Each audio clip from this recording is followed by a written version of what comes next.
Hello, John Porterfield again of Eco Cars, and another video of a cracking little EV. This is the Mitsubushi I-Miev. Now this is basically what the Peugeot Ion and Citroen C0 are based on. They're all built by Mitsubushi, so this is the original. It's basically a Mitsubushi I, so it's a Mitsubushi I, and it's the EV version, so I-Miev, I don't know how you pronounce it. Great little cars.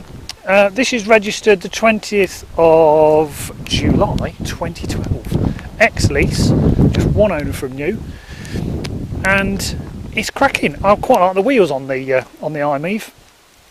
Before it starts raining again, I'll just show you the great versatility of these. I've locked it, so we've got. We might unlock it. There we go. So you can drop the back seats down. And I've just done one just to illustrate. Enormous area with the back seats dropped in a 50-50 split. The 3-pin plug granny cable is here in its original bag. I'll also include a Type 2 cable as well. Great little cars, great value for money as well. Just pop this seat back up. There we go, do it with one hand. Isofix in the back, 2 rear seat belts. We have proper Mitsubushi overmats in all 4 footway, but I say it has been used, but cracking value for money. It's a little bit of scuffing there. It was a computer company that ran it, and I think they had, with the back seats down, they had computers in the back towers, and I think they've caught the back door cards at some point. Drives absolutely spot on. No rips or tears, no undue odours. A nice upholstery with some silvery piping around the edge. So proper Mitsubushi I-Miev floor mats, which are really heavy duty and really thick as well. Driver's door car's lovely and clean. And being the Mitsubushi, you get this fabric insert on the Citroen and the Peugeots. These are plastic, but there's a bit of fabric going on there as well. 2 keys, one is a remote and one is a blank. And I'll just show you some more detail. So inside the I-Miev, put the key in the ignition, foot on the brake, you turn and hold till you hear a bing bong, and there we are, the car is running. With this pin here you can scroll around various menus. So there's the total miles it's covered from new, 26,244. Trip A, Trip B, intensity lights to the dashboard. And that's the guesstimated range that's left is 23 miles, and it's 2 blocks below half. So when my colleague James picked this up from Leeds, took it back to Leicester, he was reckoning you get about 70 miles range out of this. Like the Peugeots and the Citroens have basic heating controls with air conditioning. Just show you. You can have heat on as well. Yeah, it's really nice and easy to use. A Kenwood stereo, which is what, let me turn it on, which is what Mitsubushi fitted. I have to say it's a bit fiddly. The buttons are really tiny, but you can get used to it in a single shot CD player. So everything works fine. But the on off button is this tiny button up here. And when you're in standby mode, actually, which is a good idea, is that if you turn it off, anyway, the time comes on.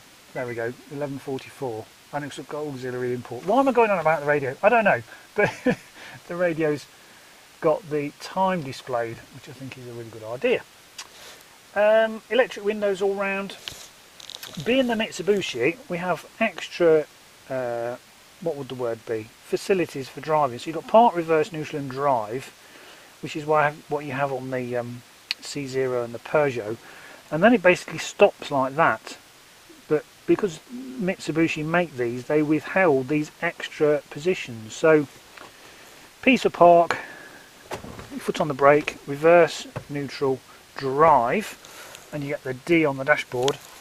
B is for extra engine braking, and then C is for cruise. So there's less engine braking and you get further, and a C comes up on the dash. There's the B, D, neutral, reverse and then park. So it's got some extra regen settings on the Mitsubushi version.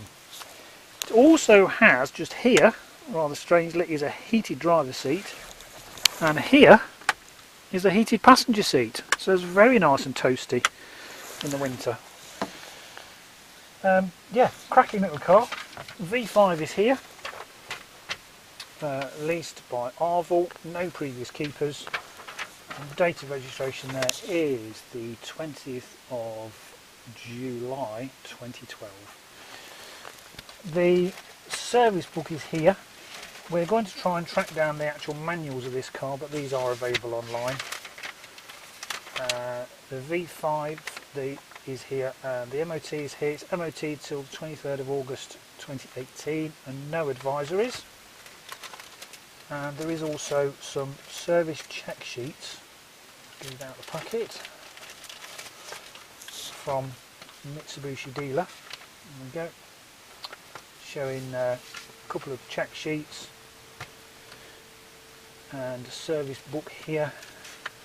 It was recalled for an ECU reprogramming by Mitsubushi, which was a few years ago. It's had a body inspection report.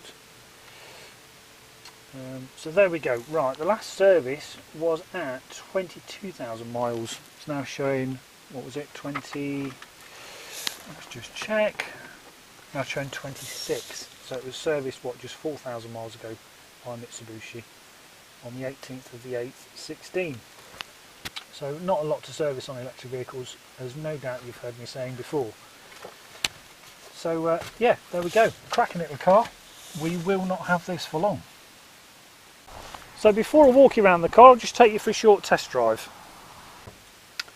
So welcome to the test drive. So with your foot on the brake, you turn and hold the key till you hear a bing bong, and that's it, we're on.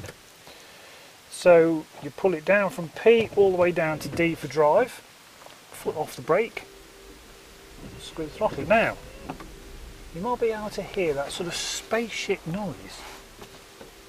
Now, basically, that is an audible warning that you're coming, but it can be turned off. There's a button here that says off. There we go, turn the noise off. So it's almost like a pedestrian warning system. It's not annoying, but you can turn it off. There's a button down here. Like all the I-Miev C0s, Peugeot 1s, they drive lovely and straight. You've got everything displayed in front of you. I'll just put it back onto range that's left. You've got the red needle that basically indicates whether you're in the eco zone or whether you're in the charge zone. And how we get to the charge zone is when you come off the accelerator, the car will do what's called regen braking, where it uses the motor to slow the car down and push amps back into the battery. So with practice, you can virtually drive this just on the accelerator. It really is that simple.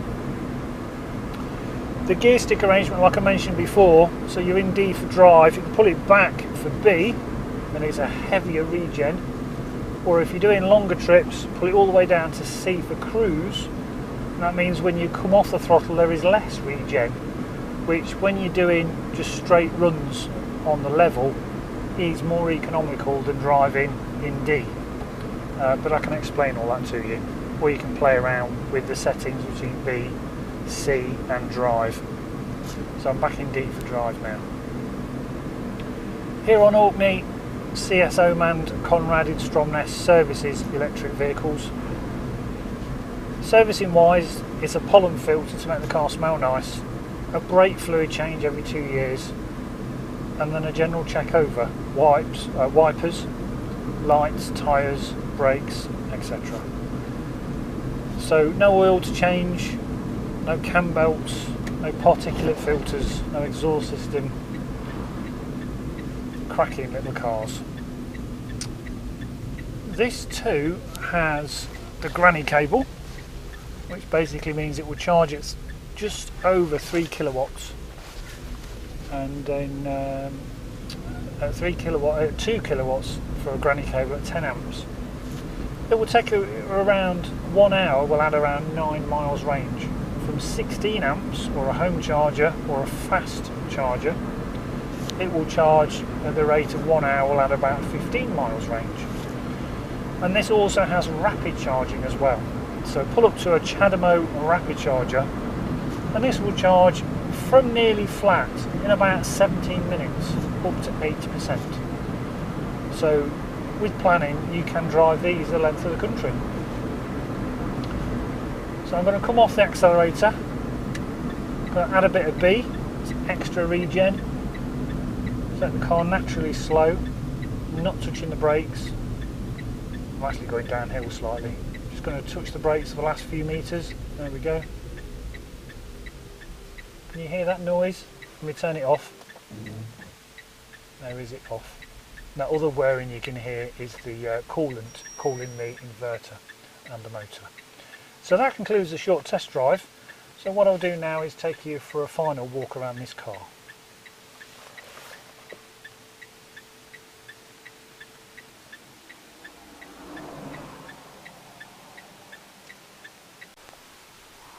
So welcome back from the test drive. It's about to rain, so I'm going to be quite brief. We have good tyres all round.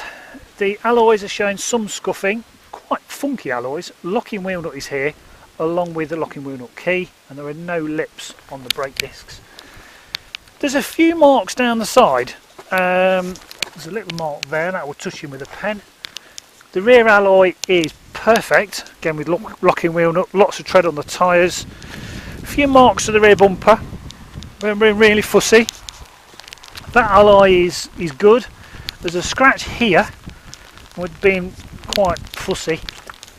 And the front near side wheel is scuffed, but the tyre is fine. No chips or scuffs or marks to the front bumper. The windscreen is good. We won't have this for long. Got interest in this already, so if you're here on Orkney, I look forward to speaking to you soon.